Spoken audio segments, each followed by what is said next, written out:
And I come back and one of the couches is like pushed up against the wall. I'm like, why'd you move the couch? And he goes and he pulls the couch back. He had just got a puppy. The puppy had chewed a hole in the back of it. Investment gone. Yeah, Investment's over.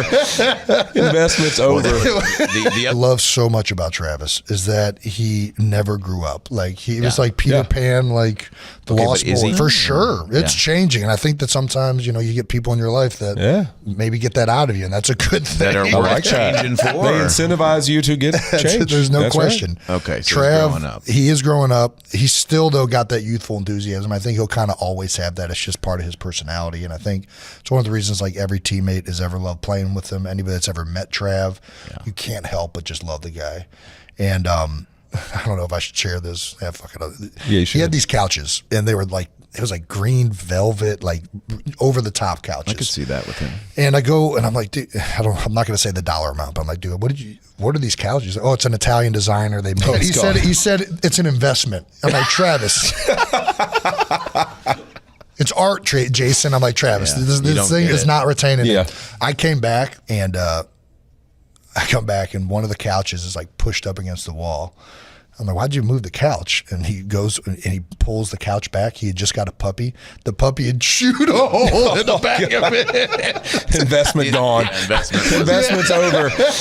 Investment's over. The other thing he had when we were there, he had a mural of himself that somebody had given him, and he was like a little embarrassed about. But it was in his like closet. Turned the wrong way or something, and we were grabbing T-shirts, and I was like, "What is this?" You and him actually would probably be very on point with like the eclectic kind of like out there artwork and whatnot. Yes. Like There's some good Fitzmagic artwork. I've never been in your house, Fitz, but just based off of attire alone. Let's say this though. Well, first of all, his attire is way more expensive than mine, but he also does not have 7 children. So you know that I don't have any say in what the house looks like. Jason Kelce just served up a story so deliciously chaotic.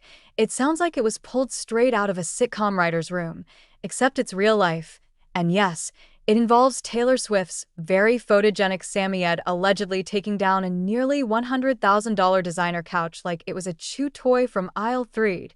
The retired Eagles center, known for his unfiltered charm and zero tolerance for nonsense, recently recounted the moment he realized that even the most luxurious of NFL bachelor pads is no match for a determined, cloud-like canine. And honestly, the couch never stood a chance. According to Jason, the saga began during a visit to brother Travis Kelce's house, the now infamous love nest that has become something of a cultural landmark since Travis and Taylor Swift went public. Jason walked in expecting the usual: big TVs, some football memorabilia, maybe a fridge stocked like a college dorm. What he didn't expect was what he described as an almost comically extravagant living room centerpiece. We're talking a green velvet, Italian-designed couch. Not just any couch, a you don't sit on it with jeans couch. This costs more than your first car couch. Jason reportedly took one look at it and had the exact reaction you'd expect from a guy who built his career in the trenches. Why does this exist in a house where grown men live? He marveled at the sheer audacity of it. The color, the texture, the price tag. This wasn't furniture. It was a lifestyle statement. And naturally, Jason did what any older brother would do. He roasted Travis for it. Jason couldn't wrap his head around it. A $100,000 couch in a home that regularly hosts NFL players? That's not furniture. That's a liability, he joked, because of course he did. That the couch looked like it belonged in a museum or a high-end Milan showroom, not in a house where people probably still eat wings during game night. Meanwhile, Travis, ever the cool, slightly smug younger brother, apparently stood by his purchase. Whether it was his idea, Taylor's influence, or a joint aesthetic decision, Travis seemed fully committed to the vibe. Yeah, it's nice, he reportedly shrugged, as if he hadn't just casually dropped a down payment on a house on a couch. Fast forward a few days, Jason returns to Travis's place, likely expecting to once again admire, or mock, the now legendary green velvet throne. But something was off, very off. The couch, once pristine and untouchable, had been compromised. Jason noticed it almost immediately. A hole in the back of the couch, not a tiny scratch. Not a subtle imperfection. A full-on, undeniable, something went down here situation, and Jason, being Jason, did not hesitate. What happened to the couch? He demanded, probably already bracing for the answer. The culprit, Taylor Swift's Samoyed. Yes, that Samoyed. The majestic, snow-white, permanently smiling breed that looks like it belongs on a Christmas card or in a luxury shampoo commercial, not in the middle of a furniture crime scene. But make no mistake, behind that angelic face lies chaos. According to Jason, the dog had somehow managed to chew, or dig, or claw, or strategically dismantle part of the back of the couch. And suddenly, that $100,000 masterpiece had a very noticeable, very humbling flaw. Jason's response: pure, unfiltered disbelief, followed immediately by absolute delight. Because, let's be real, there is nothing funnier to an older sibling than watching your younger brother's expensive purchase get taken down by a fluffy dog. He reportedly couldn't stop laughing. "You spent how much on this couch?" he might as well have said. "And it got taken out by a dog that looks like a marshmallow?" For Jason, this wasn't a tragedy, it was comedy. Travis, on the other hand, had a slightly more complicated reaction. On one hand, there was the undeniable sting of seeing his ultra-luxe couch damaged mere days after showing it off. On the other hand, how do you get mad at that dog? Sources read, Jason's storytelling flair suggests Travis try to play it cool. "It's fine," he likely said, in the tone of someone who is absolutely not fine. He may have blamed it on just a small tear, or insisted it was fixable, clinging to optimism like a man who refuses to acknowledge that his couch just lost a fight with a Samoyed. But Jason wasn't buying it.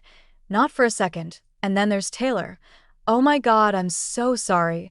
And he's just a baby." Because Samoyeds have that effect. They commit crimes, and then they smile about it, and suddenly everyone forgets they just caused 5 figures worth of damage.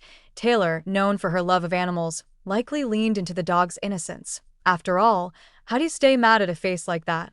Let's zoom out for a second, because the real question here is not, why did the dog do it? The real question is, why was a $100,000 green velvet couch placed within reach of a Samoyed?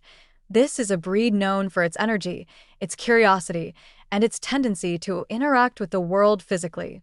This is not a decorative dog. This is a participation dog. Putting that couch in the same environment as that dog was, frankly, a gamble, and the house loss.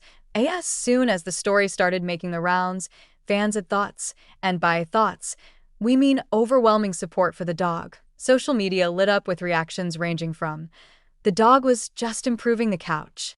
That couch had bad vibes anyway." Samoyed said, "We're not doing green velvet in this economy." Others pointed out that if Taylor Swift's dog damages your furniture, it might actually increase its value. Call it celebrity-adjacent wear and tear. At the center of it all is Jason, who told the story with a kind of comedic timing that turns a simple anecdote into a full-blown event. His ability to paint the scene, the absurdity of the couch, the shock of the damage, the sheer ridiculousness of the culprit, is what made the moment land, because this isn't just about a couch. It's about contrast, luxury versus chaos, design versus dog, $100,000 versus "I saw something and I chewed it." The fate of the couch remains unclear. Is it being repaired? Replaced? Quietly retired to a less dog-accessible area? Knowing Travis, he'll probably fix it. Knowing Jason, he'll never let him forget it. And knowing the Samoyed, he's probably already eyeing his next target. In the end, no couch is too expensive to be humbled. Dogs do not care about your interior design budget. Older brothers will always find a way to make your misfortune hilarious. And perhaps most importantly, if you're going to have a $100,000 green velvet couch, maybe don't let a fluffy, chaotic, extremely cute Samoyed anywhere near it, because in the battle between luxury and fluff, fluff wins. Every time.